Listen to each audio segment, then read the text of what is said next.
Hi friends, welcome to Satya's Lifestyle Channel. இன்னைக்கு நம்ம பார்க்க போற ரெசிபி வந்து ஒரு கீரை ரெசிபி தான் பார்க்க போறோம். நான் வந்து இன்னைக்கு எடுத்துக்கிறது வந்து பொன்னாங்கண்ணி கீரை. பொன்னாங்கண்ணி கீரைல நிறைய டைப்ஸ் இருக்கு. சிவப்பு பொன்னாங்கண்ணி, சீமை பொன்னாங்கண்ணிலாம் இருக்கு. நான் வந்து இன்னைக்கு எடுத்துக்கிறது நாட்டு பொன்னாங்கண்ணி தான் எடுத்துர்க்கேன். இத வச்சு இன்னைக்கு ஒரு பொரியல் தான் பார்க்க போறோம். இந்த கீரைல அவ்ளோ பெனிஃபிட்ஸ் இருக்கு. அந்த பெனிஃபிட்ஸ்லாம் என்னன்னு முதல்ல பார்த்தலாம்.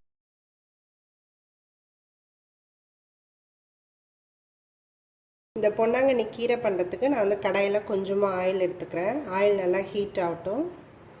எண்ணெய் நல்லா ஹீட் ஆகிடுச்சு. தாளிக்கிறதுக்கு கடுகு, உளுத்தம் பருப்பு சேர்த்துக்கிறேன். சீரகம், 3 வரமிளகாய் எடுத்துருக்கேன். இதை நல்லா கிள்ளி போட்டுக்கலாம். நம்ம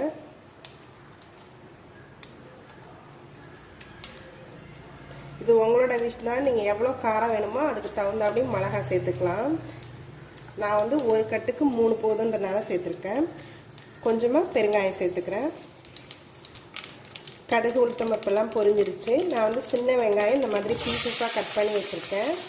இந்த வெங்காயத்தை நல்லா நம்ம கொஞ்சம் வதக்கிக்கலாம். இதுக்கு தேவையான அளவுக்கு சால்ட்டு போட்டுக்கிறேன். இது கூடவே பூண்டு வந்து நான் இந்த மாதிரி பீசஸாக கட் பண்ணி வச்சுருக்கேன். அதையும் ஆட் பண்ணிக்கிறேன். இந்த பூண்டு, வெங்காயம் எல்லாமே நல்லா கொஞ்சம் வதங்கணும். அது வரைக்கும் நல்லா வதக்கிக்கலாம். நான் வந்து நல்லா கீரையை வாஷ் பண்ணி இந்த மாதிரி எடுத்து வச்சுருக்கேன். இது வந்து நம்ம அரியணும்னு தேவையில்லை. ஏன்னா இது ரொம்ப சின்னதாக தான் இருக்கும். அதனால் இதை வந்து நம்ம அரிஞ்சு யூஸ் பண்ண தேவையில்லை. அப்படியே யூஸ் பண்ணலாம். இது நல்லா சுருண்டு வந்துடும் நமக்கு. வெங்காயம், பூண்டு எல்லாமே நல்லா வதங்கிடுச்சு. இப்போ வந்து நம்ம கீரையை இதில் சேர்த்துக்கலாம். அதுக்கு முன்னாடி நான் கொஞ்சமாக இதில் மஞ்சத்தூள் போட்டுக்கிறேன். இந்த மஞ்சத்தூளையும் நம்ம லைட்டாக வதக்கிட்டு கீரையை சேர்த்துடலாம்.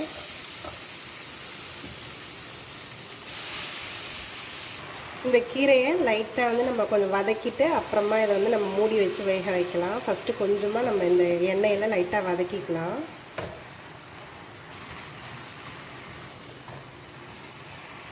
இதனால நம்ம கொஞ்சம் எண்ணெயில் வதக்கியாச்சு. இதுலேயே பார்த்திங்கன்னா தண்ணி நல்லா விடும். அதனால் இதில் தண்ணியெலாம் நம்ம சேர்க்க தேவையில்லை. இதை நல்லா சிம்மில் வச்சுட்டு நம்ம க்ளோஸ் பண்ணிடலாம். இது நம்ம க்ளோஸ் பண்ணிடலாம். ஒரு 5 மினிட்ஸ் கழித்து பார்க்கலாம். இது நல்லா 5 மினிட்ஸ் ஆயிடுச்சு. கீரை நல்லாவே வெந்திருக்கும்.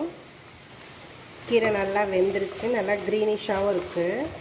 இது போதும் நமக்கு வந்தது. அதனால் இதை நிறுத்திடலாம். லாஸ்ட்டாக வந்து நான் இதில் கொஞ்சமாக தேங்காய் பூ ஆட் பண்ணிக்கிறேன்.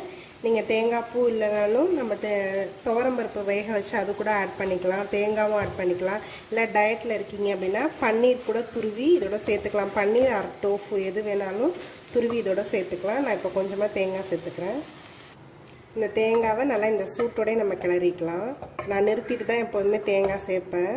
அதுமாரி நீங்கள் நிறுத்திட்டே தேங்காய் சேர்த்துக்கலாம். அது ஹீட் பண்ண வேண்டிய அவசியம் இல்லை. இந்த டேஸ்டியான ஹெல்த்தியான பொன்னாங்கண்ணி கீரை பொரியல் ரெடி ஆகிடுச்சு. இது வந்து ஒயிட் ரைஸில் மிக்ஸ் பண்ணி சாப்பிட்லாம். இல்லை அப்படியே ஒரு பவுல் வந்து கன்சியூம் பண்ணிக்கலாம். இப்போ டயட்டில் இருக்கோம் அப்படின்னா இதோட பன்னீரோ டோஃபோ சேர்த்து ஒரு பவுல் அப்படியே ஃபுல்லாக காலம்பரம் ஒரு 11 o'clock போல் இதை எடுத்துக்கலாம். குழந்தைங்களுக்கு இதை கொடுக்கலாம். ஏன்னா இதில் வந்து நம்ம ரொம்ப காரம் எதுவுமே சேர்க்கலை. மசாலாலாம் எந்த மசாலாவும் சேர்க்கலை. ஸோ இது நல்லா ஷட்டெல்லாம் நல்லாவே இருக்கும். இதை நீங்களும் ட்ரை பண்ணி பாருங்கள். என்னோடய வீடியோஸ் எல்லாத்தையும் பாருங்கள். மறக்காமல் எங்கள் சேனலை சப்ஸ்கிரைப் பண்ணுங்கள். Thank you for watching.